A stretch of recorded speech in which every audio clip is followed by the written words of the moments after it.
Tanggal 17 April 2025, genap 50 tahun lalu, pasukan Khmer Merah memasuki Phnom Penh, ibu kota Kamboja, dan mengalahkan tentara Lon Nol yang berkuasa. Pengambil alihan Phnom Penh menandai awal dari genosida di Kamboja. Lebih dari 2 juta orang diperkirakan dibunuh.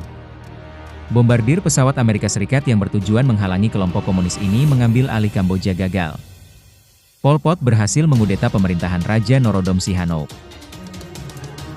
Kamis, 17 April 1975, menjadi babak baru komunis yang dipimpin Pol Pot dengan tentara Khmer Merahnya. Tindakan pertama Pol Pot setelah menguasai Kamboja adalah mengatur ulang kalender ke tahun 0 dan memulai pemerintahan teror yang brutal. Ia mengosongkan ibu kota dan mengirim orang-orangnya ke kamp kerja di perdesaan dengan mengklaim mengembalikan masyarakat ke zaman keemasan ketika tanah itu dibudidayakan oleh para petani. Sejak itu, selama 4 tahun berikutnya, lebih dari 2 juta atau seperempat jumlah penduduk meninggal karena kelelahan, kelaparan, penyakit, penyiksaan, atau melalui eksekusi. Bukti-bukti kekejaman ini terlihat di Museum Genosida Tuol Sleng, Phnom Penh, Kamboja. Awalnya, gedung ini adalah bekas sekolah dasar yang diubah menjadi penjara dan pusat penyiksaan oleh rezim Khmer Merah. Dinamai Penjara Keamanan 21, ruang-ruang kelas disulap menjadi sel dan ruang interogasi yang juga berfungsi sebagai pusat penyiksaan. Sekeliling bangunan dipasang kawat berduri yang dialiri listrik. Semua jendela dipasang jeruji untuk mencegah tahanan kabur. Diperkirakan lebih dari 20.000 orang ditangkap, dipenjara, dan dibunuh dalam penjara ini. Mereka yang dibawa ke sini adalah orang-orang yang dianggap terpelajar. Selepas dari penjara ini, para tahanan dibawa ke ladang pembantaian terdekat, yang berjarak 10 km. Tempat itu sekarang terkenal dengan nama Choeung Ek. Diperkirakan ada 300 tempat seperti Choeung Ek di Kamboja selama pemerintahan Pol Pot. Dibantu Amerika Serikat, Vietnam berhasil menguasai Kamboja pada akhir 1978. Pemerintahan Pol Pot yang kejam terguling dan berakhir. Pada 1997, Pol Pot ditangkap dan ditetapkan sebagai tahanan rumah. Kemudian ia meninggal pada 15 April 1998 karena serangan jantung di dekat daerah An Long Feng, Kamboja. Sebuah rangka struktur baru berbentuk peti mati dengan atap plastik bening berdiri menjulang di atas lokasi tempat Pol Pot dikremasi di An Long Feng. Rangka ini dibangun sebagai bukti sekitar 2 juta nyawa warga Kamboja yang hilang di bawah pemerintahan genosidanya, serta menjadi penanda peristiwa kelam yang dialami bangsa Kamboja 50 tahun lalu.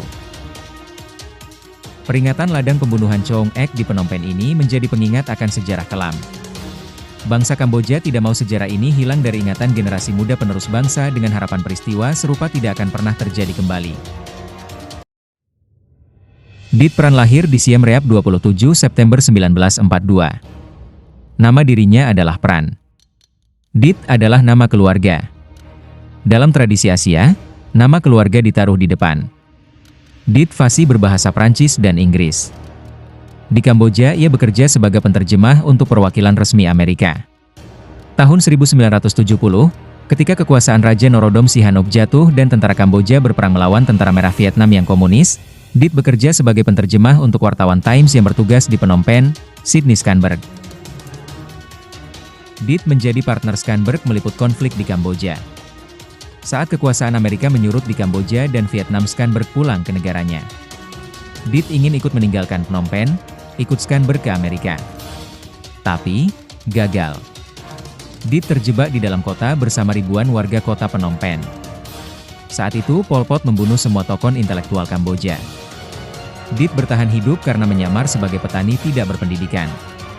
Ia masuk kamp kerja paksa dan mengalami berbagai macam penyiksaan. 4,5 tahun Dit menjadi bagian dari masyarakat baru yang coba dibangun Pol Pot di atas darah masyarakat Kamboja. Dalam sebuah kesempatan ia berhasil melarikan diri. Ia berjalan sejauh 40 mil untuk mencapai perbatasan Thailand. Perjuangan yang sangat dramatis karena ia harus menghindar dari patroli tentara Khmer Merah dan orang-orang Vietnam.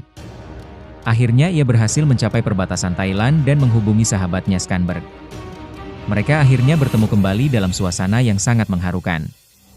Dit berhasil masuk Amerika dan menjadi warga negara adidaya itu. Ia merintis karir sebagai wartawan foto. Setelah berhasil lolos dari keganasan Pol Pot, ia tidak bisa menghindari keganasan kanker. Sebelum kematiannya, ia sadar betul tidak mungkin lagi baginya hidup lebih lama. Saya ingin menyelamatkan hidup saya, tapi masyarakat Kamboja percaya bahwa tubuh kita hanyalah pinjaman. Tubuh adalah rumah bagi jiwa, dan jika rumah ini sudah rapuh, itulah saatnya pergi meninggalkan rumah, katanya.